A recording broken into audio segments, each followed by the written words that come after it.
اتقوا ربكم الذي خلقكم من نفس واحدة وخلق منها زوجها القرآن সর্বোপরি শুকরিয়া জ্ঞাপন করি মহান আল্লাহ রাব্বুল আলামিনের দরবার ইলাহিতে সকলে এক বাক্যে বলে উঠি আলহামদুলিল্লাহ। দরুদ ও সালাম বর্ষিত হোক নবী সাল্লাল্লাহু আলাইহি সাল্লামের রওজাতুল আজহারে, সকলে বলে উঠি সাল্লাল্লাহু আলাইহি সাল্লাম। অতঃপর আজ এই অনুষ্ঠানে মাননীয় সভাপতি সাহেব, মঞ্চে উপবিষ্ট একাধিক বিচক্ষণ বিচারক মণ্ডলী, আজকে শুধু সকলকে আমার আন্তরিক সালাম শুভেচ্ছা অভিনন্দন জানিয়ে আমি আমার বিষয়ের দিকে দৃষ্টি নিক্ষেপ করছি। সম্মানিত উপস্থিতি, আজ এই অনুষ্ঠানে আমি যে বিষয়টি চয়ন করেছি সেটি হলো ইসলামের নারীর মর্যাদা। এই বিষয়ে বলতে গেলে সর্বপ্রথম আমাকে বলতে হয় Islam is the complete code of life. ইসলাম একটি পূর্ণাঙ্গ জীবন ব্যবস্থার নাম। এর মর্মে কোরআনের বাণী আল ইয়াউমা আকমালতু লাকুম দীনাকুম এবং ইন্নাদ দীনা ইনদাল্লাহিল ইসলাম। ইসলামী নারীর পুরুষ নির্বিশেষে সকল মানব মণ্ডলীকে দিয়েছে সম অধিকার। বিশেষত ইসলাম নারীকে যে মর্যাদা দিয়েছে পৃথিবীর অন্য কোনো ধর্মতে দিতে পারেনি। কিন্তু আজ আধুনিক পাশ্চাত্য শিক্ষায় প্রভাবী এক গোষ্ঠীর দাবি যে ইসলাম নারীর স্বাধীনতা হরণ করে শীত গ্রীষ্ম বর্ষা আবদ্ধ করে রেখেছে। সংবিধানে দেয়নি নারীর অধিকার, কিন্তু আজ আমি প্রমাণ করে দেব যে ইসলাম নারীকে সর্বক্ষেত্রে সমান অধিকার দিয়েছে। সম্মানিত উপস্থিতি, ইসলাম নারীকে সর্বক্ষেত্রে সমান অধিকার দিয়েছে তার দৃষ্টান্ত দেখুন। নাম্বার 1, মানব অধিকার।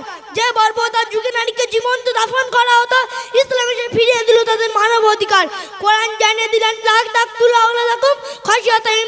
অর্থাৎ তোমরা খাদ্যের অভাবের জন্য নিজেদের সন্তানদেরকে হত্যা করো না, আল্লাহ তোমাদের ও তাদের অন্নদাতা। নাম্বার 2, ধর্মীয় অধিকার। ইসলাম নারীকে ধর্মীয় অধিকার দিয়েছে, নামাজ রোজা নির্দোষ নারীকে সমাদৃত করেছে। নাম্বার 3, সম্পদ অধিকার। ইসলাম আগমনের পূর্বে নারী পৈতৃক সম্পদ অধিকার থেকে বঞ্চিত থাকতো। হিন্দু সমাজে এই প্রথা বিদ্যমান ছিল, কিন্তু ইসলাম আজ থেকে 1400 বছর পূর্বে নারী পৈতৃক সম্পদ অধিকার সাব্যস্ত করে জানিয়ে দিলেন লিন্নিসাই নাসিবুম মিম্মা তারাকাল ওয়ালিদানি ওয়াল আকরাবুন, অর্থাৎ মেয়েদের পিতামাতার রেখে যাওয়া সম্পত্তির অংশ বিদ্যমান। নাম্বার 4, দাম্পত্য জীবনের অধিকার। কোরআন জানিয়ে দিলেন হুন্না লিবাসুল লাকুম ওয়া আনতুম লিবাসুল লাহুন্না, নারীরা তোমাদের পোশাক স্বরূপ এবং তোমরা তাদের পোশাক স্বরূপ। নাম্বার 5, শিক্ষার অধিকার। এমন বিশ্ব নবী সাল্লাল্লাহু আলাইহি সাল্লাম পরিষ্কার জানিয়ে দিলেন তালাবুল ইলমি ফারিদাতুন আলা কুল্লি মুসলিমিন, অর্থাৎ প্রত্যেক মুসলমানের প্রতি জ্ঞান অর্জন করা অত্যাবশ্যক। এক কথায় ইসলাম নারী জাতিকে সর্বাধিকার ফিরিয়ে দিয়ে সুসম্মানে সম্মানিত করে রাজার পাশে রানীর আসনে আসীন করে অবশেষে নির্দেশ দিলেন, হে নারী জাতি, তোমরা হলো গোলাপ ফুলের সদৃশ্য।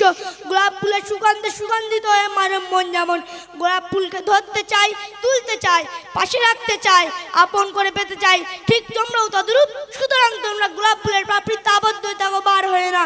তাই তো আমি শেষ লগ্নে দীপ্ত কণ্ঠে বলতে পারি ইসলাম নারীকে যে মর্যাদা দিয়েছে পৃথিবীর অন্য কোনো ধর্মতে দিতে পারিনি এবং কখনো পারবে না। এই বলে আমি আমার সংক্ষিপ্ত বক্তব্য করছি। ওয়া আখিরু দাওয়ানা আনিল হামদুলিল্লাহি রাব্বিল আলামিন। আসসালামু আলাইকুম ওয়া রাহমাতুল্লাহি ওয়া বারাকাতুহু।